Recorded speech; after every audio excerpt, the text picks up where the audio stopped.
नमस्कार. अखेर तो क्षण आलेला आहे ज्याची सगळे जण खूप आतुरतेने वाट पाहत होते. केंद्र प्रमुख भरती परीक्षेचा जो निकाल आहे तो आता अधिकृतपणे जाहीर झाला आहे. चला तर मग या निकालाच्या प्रत्येक पैलूचं नीट विश्लेषण करूया आणि सगळ्या प्रश्नांची उत्तरं शोधण्याचा प्रयत्न करूया. तर निकाल तर लागलाय आणि आता सगळ्यात मोठा प्रश्न जो सगळ्यांच्याच मनात आहे तो म्हणजे आता पुढे काय. तर याच प्रश्नाचं उत्तर आपण आज शोधणार आहोत, म्हणजे पुढचा प्रत्येक टप्पा अगदी स्पष्ट होईल आणि एक नेमकी दिशा मिळेल. चला आता वळूया त्या मुद्द्याकडे ज्याची उत्सुकता सगळ्यांनाच आहे, कट ऑफ.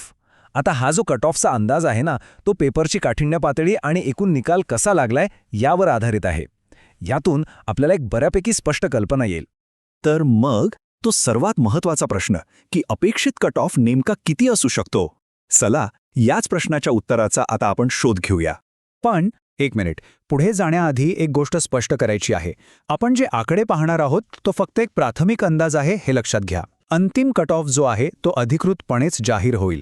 हा अंदाज फक्त एक दिशा देण्यासाठी आहे, एवढंच. बरं, मग आता आकड्यांवर येऊया. अंदाजानुसार ओपन कॅटेगरीसाठी 200 पैकी साधारण 150चा स्कोअर हा एक सेफ स्कोअर मानला जातोय. आता इतर कॅटेगरीचे आकडे जरी इथे दिसत नसले तरी साधारणपणे याच आकड्याच्या आसपास कुठेतरी ते असतील अशी अपेक्षा आहे. पण पुन्हा एकदा सांगतो, ही फक्त एक दिशा आहे.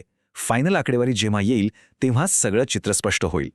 ओके, तर कट ऑफचा एक अंदाज आला. आता पुढचा महत्त्वाचा टप्पा कोणता, तो म्हणजे जिल्हा निहाय निवड याद्या. आपलं वैयक्तिक गुणपत्रक आल्यानंतरची हीच पुढची पायरी आहे. प्रशासकीय प्रक्रियेचा आत्तापर्यंतचा वेग पाहिला तर पुढचे 8 ते 10 दिवस खूपच महत्त्वाचे ठरणार आहेत.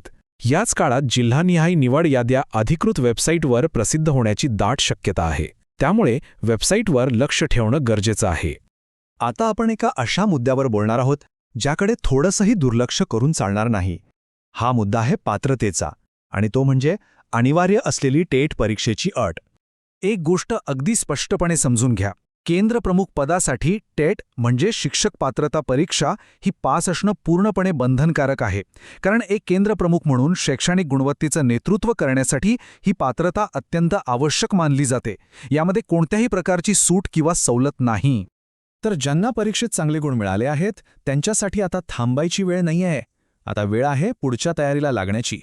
आणि तुमचा पुढचा आणि सगळ्यात महत्त्वाचा टप्पा आहे कागदपत्र पडताळणी. आणि हे अगदी 100% खरं आहे. चांगले गुण मिळणं म्हणजे अर्धी लढाई जिंकल्यासारखं आहे, पण पूर्ण नाही. त्यामुळे आता अजिबात गाफील न राहता पुढच्या तयारीला लागणं खूप महत्वाचं आहे. मग तयारी कशी करायची? सगळ्यात पहिलं आणि महत्त्वाचं काम म्हणजे एक फाईल तयार करायला घ्या. त्यात काय काय पाहिजे?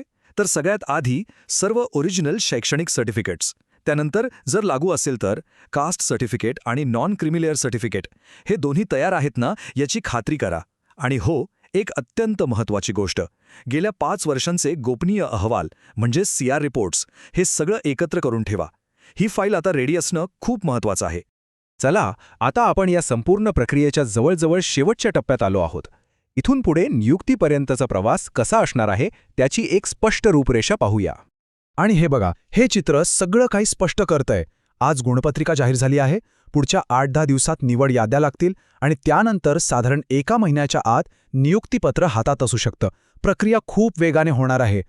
थोडक्यात सांगायचं झालं तर ज्यांना चांगले गुण मिळाले आहेत त्यांनी आता अजिबात वेळ वाया घालवू नये. सरळ कागदपत्रांची तयारी सुरू करा, कारण अंतिम रेषा आता अगदी जवळ आलेली आहे.